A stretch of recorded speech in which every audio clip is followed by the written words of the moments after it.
Hi, Anshu Sharma here. Welcome to my channel and my love to all of you. Today's topic is acceptance of what is.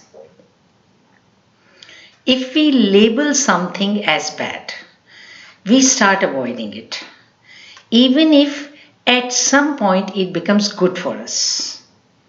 Similarly, in life, if we label something as good, it becomes easy for us to keep pursuing it. We keep running after our pleasures. We enjoy the company of our loved ones so long as they fit into our definition of being good. Example, a husband may term an obeying wife as good. A wife may term a rich husband as good. What if circumstances change and husband doesn't see wife as obeying anymore? Or a husband stops making money? This is when distortions and distractions come in. People do not accept changes. Changes that fit into their preconceived ideas, concepts and notions. What happens? It is then the mind goes into the past, good or bad experiences, or projects future projections. Ego comes in. Ego detests the present moment. Ego refuses to see a person as he or she is. Instead, a particular mindset and expectations amplify with an exclusion of everything else. A person or a situation is not seen in his entirety. Coloring happens according to your interpretation, or rather misinterpretation.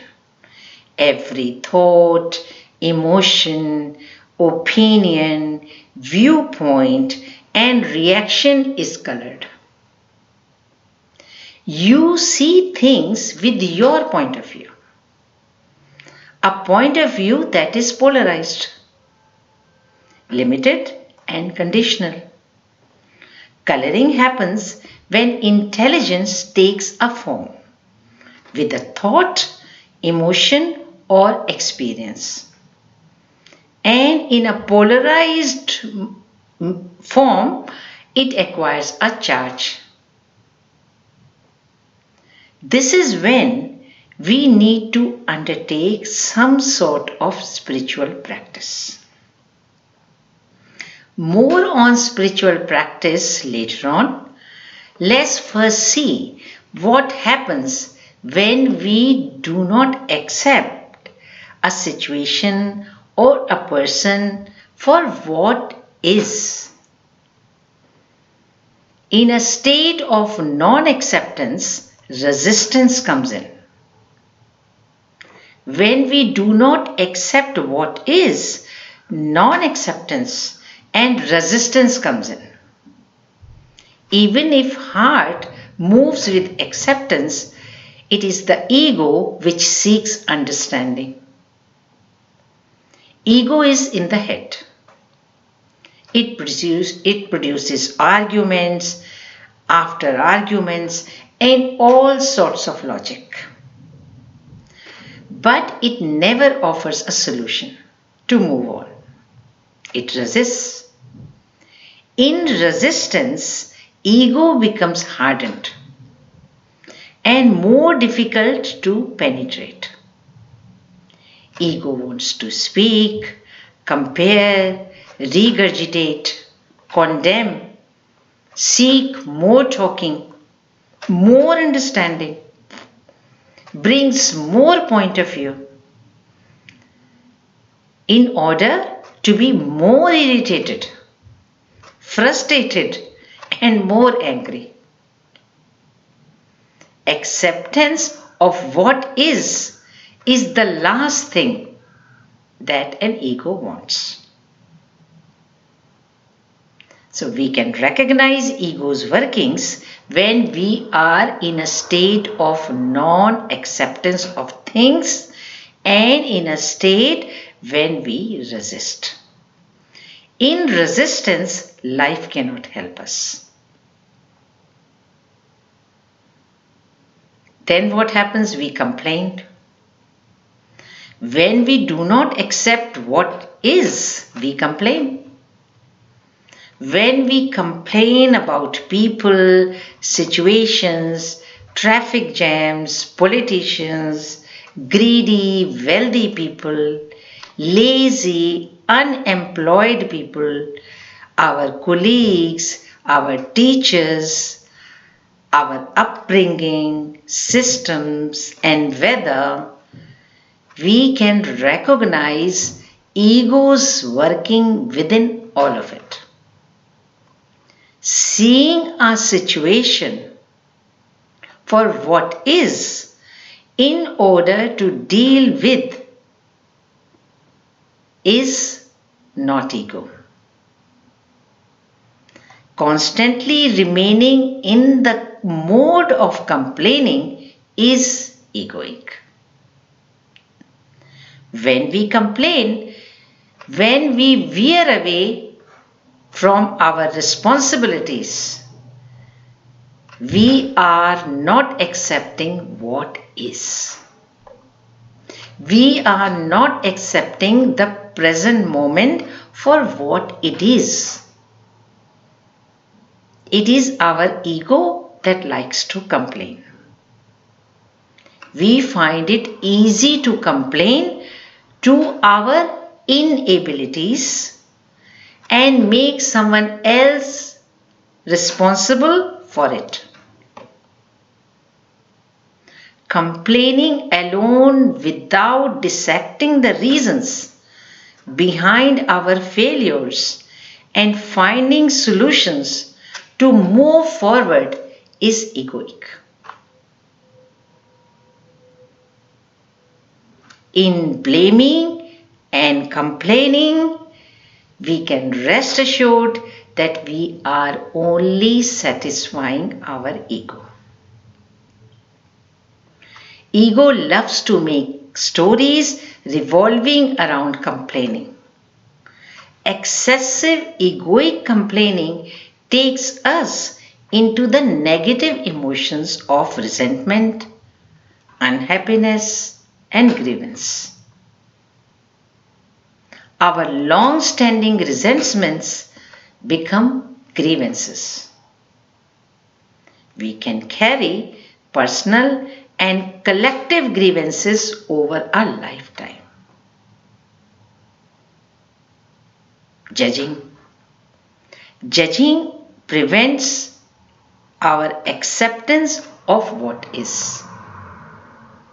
Being judgmental creates resistance, and we reject people. Our judgmental thoughts travel to them, and they also start creating similar thoughts. The conflict continues. In judging, we put a label either on ourselves or on others.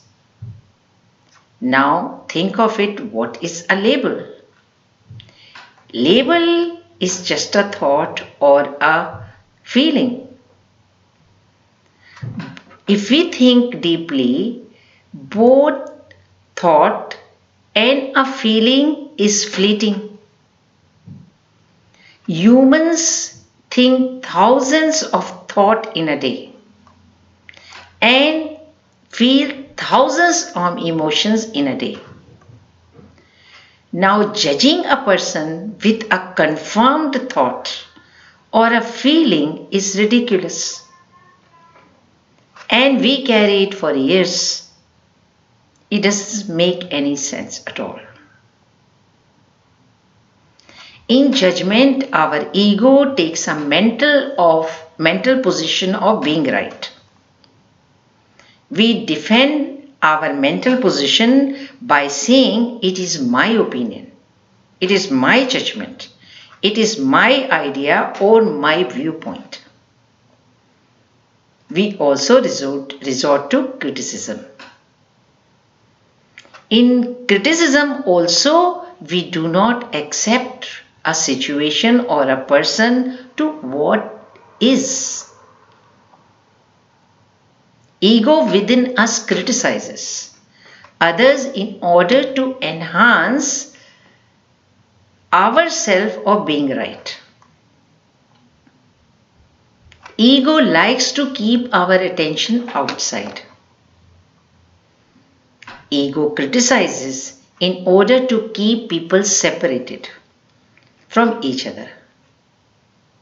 Union and understanding are the last thing an ego wishes.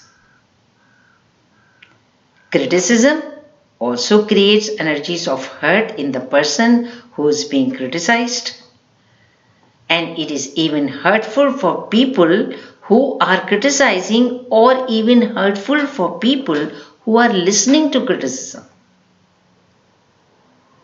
When we complain, when we criticize, or when we judge others, by implication we are asserting we are right. When we assert we are right, we are in a mode of not accepting what is.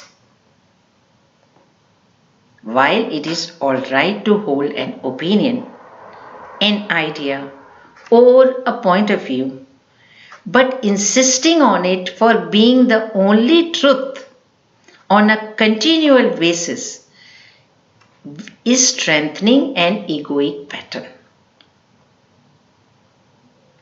Anger comes when we are attached to something.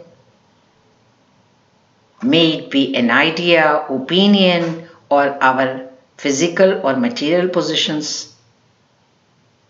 We expect something from others, and if we are not able to accept the present situation as what it is, our expectations contribute to our anger in a huge manner.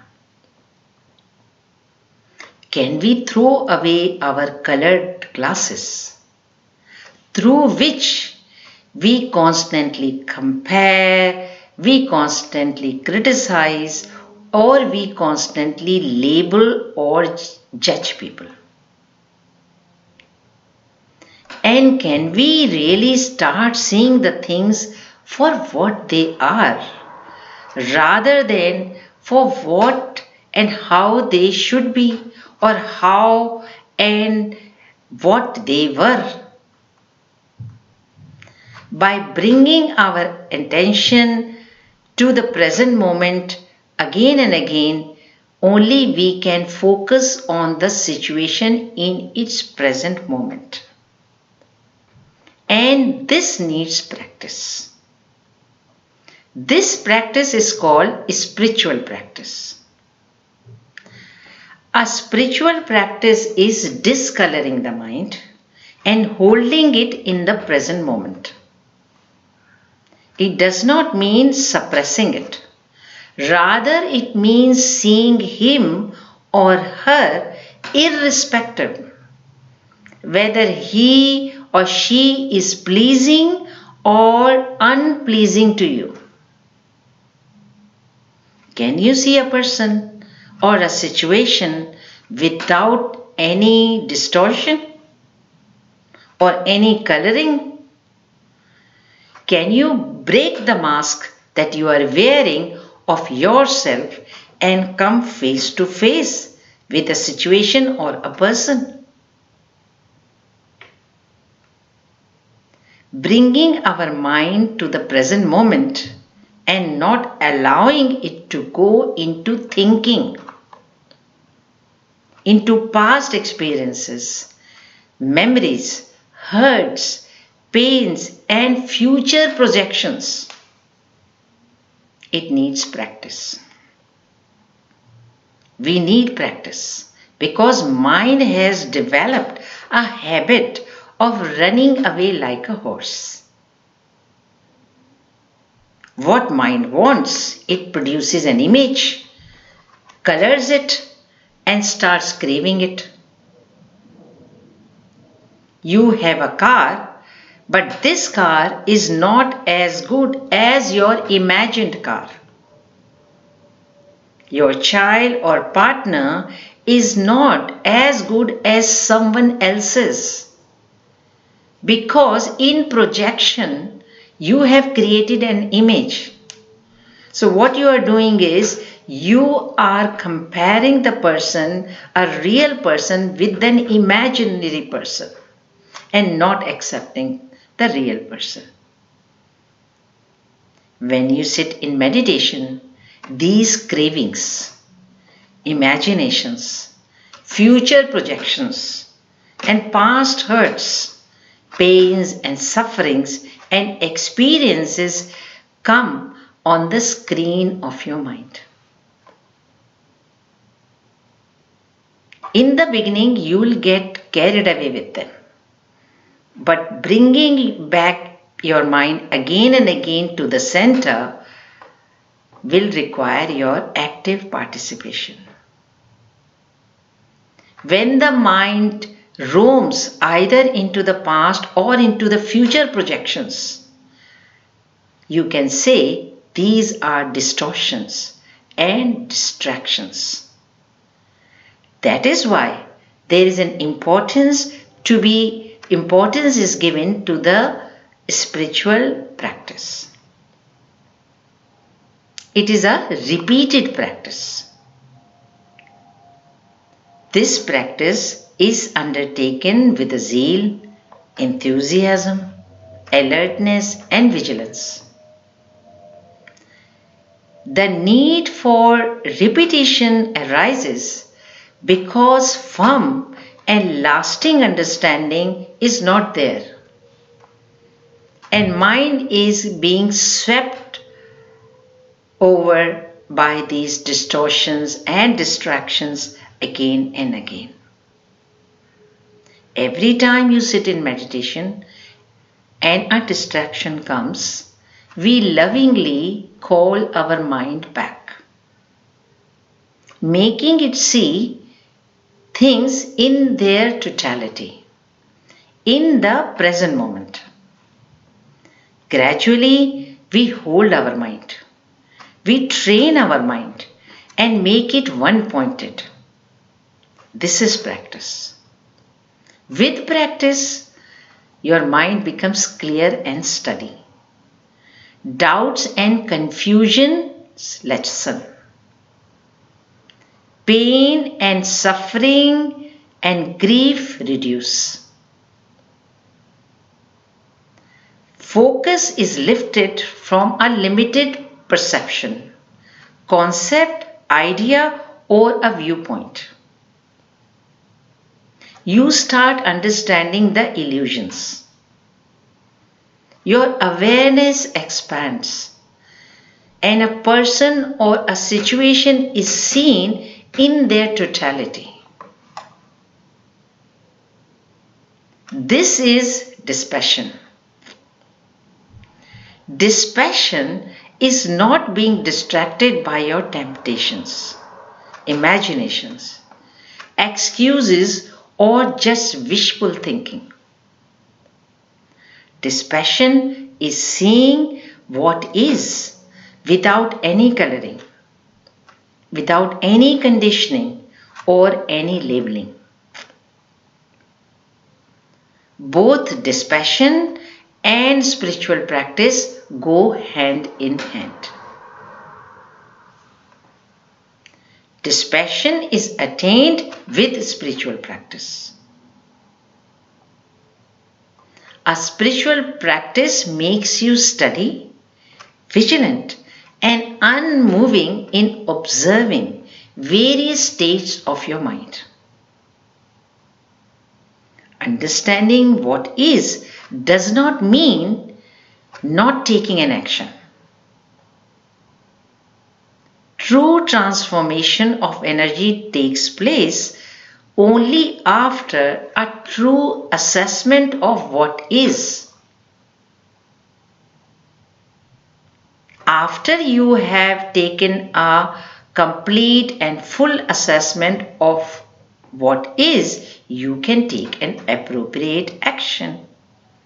This action is not an impulsive action because you have thought over it. With practice, you have brought your mind into a steady, one-pointed manner, and you have studied the situation, seen the situation in its totality, without any coloring. Conscious transformation and integration brings us one step closer to our goal. And this is to understand the truth of divisibility and oneness of cosmic intelligence. Only with practice, spiritual practice, and dispassion, we can increase our awareness and see the thing for what they are. Only then, after true assessment, we can take an appropriate action and relieve ourselves of our pain and suffering. Thanks for listening. Lots of love and light. Please leave your comments. Till we meet again. Bye.